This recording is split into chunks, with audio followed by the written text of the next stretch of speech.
Hey guys, so at PAX, we had a lot of spoilers for Battle for Zendikar. I mean a lot. I was kind of shocked.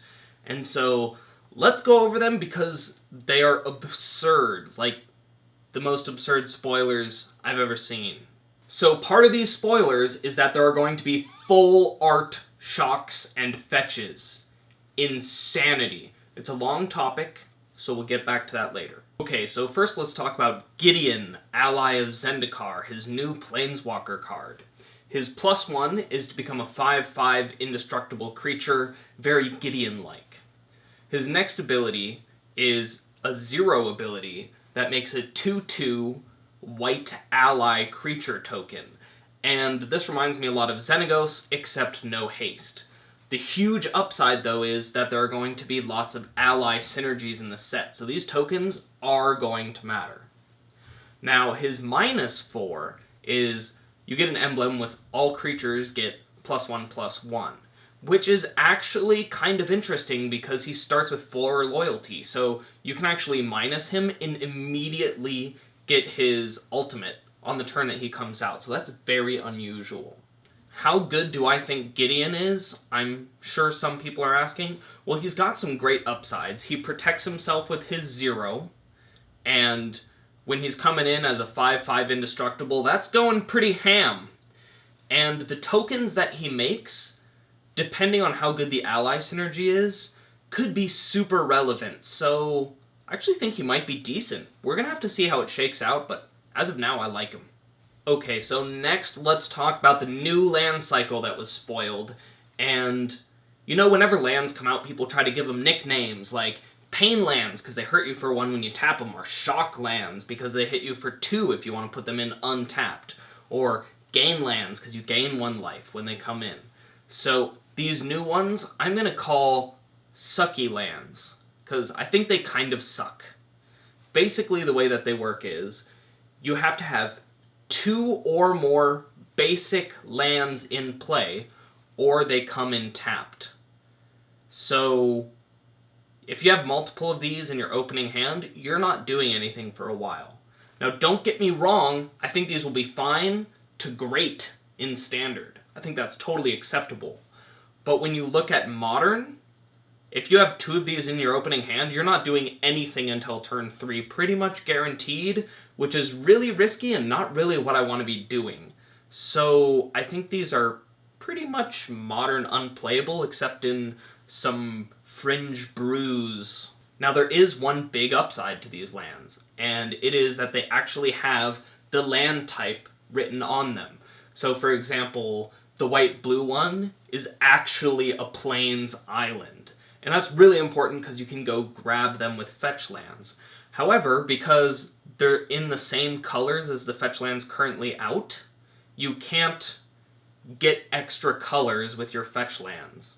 So, for example, in Modern, you can use a Flooded Strand to get a Steam Vents, and then you get a red from a land that looks like it fetches white and blue. However, you won't be able to do that in Standard, so Now, I could be wrong about them being sucky in Modern, but for now I'm going to call them sucky lands.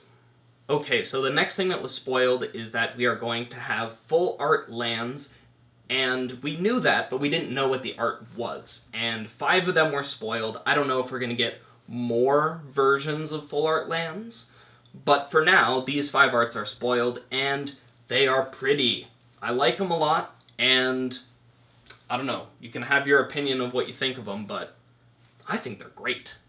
Okay, let's talk about these full art shocks and fetches. Really exciting. So, how you get them is, you open just Battle for Zendikar booster packs, and you have a chance of getting one of these full art lands.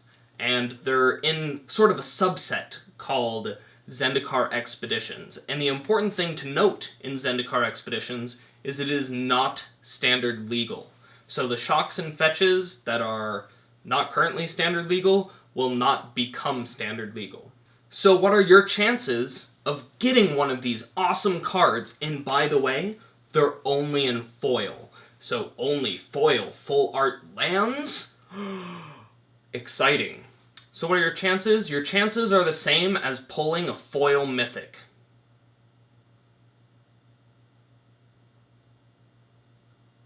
Yeah, that's right. A foil mythic. So basically, you're not going to get one very often at all. So is this going to change the prices of fetch lands and shock lands in Modern? Nope. Nope, not at all. It's not going to change them a little bit. Now I know that you see these lands and you say, they are so awesome, gotta have them. And you know, that's exactly the same thing that I'm thinking. So let's talk about what you might pay. So, let's talk about the shocks first. So with some basic math, we'll say that they are 10 shocks, right? And you want a play set of each, so 10 times 4. And then a foil shock right now is $130, you know, about there. 100, whatever. And then these are full art, mythic rarity foils. So we're going to say that they're probably going to be worth $200. I mean, that would be my guess. So 10 times 4 times 200, a mere $8,000 would get you a playset of each. Wow, this is affordable. But let's talk about the fetches. So same math, but I put 250 on those just because they are fetch lands. Foil, full art. They're gonna be super expensive.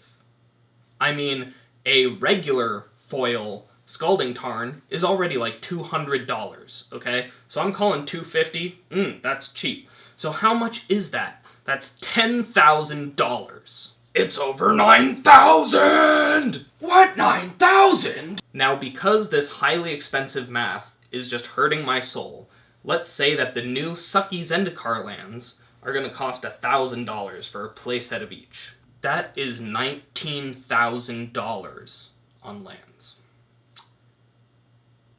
Let me do a little sketch that kind of shows how I feel about this.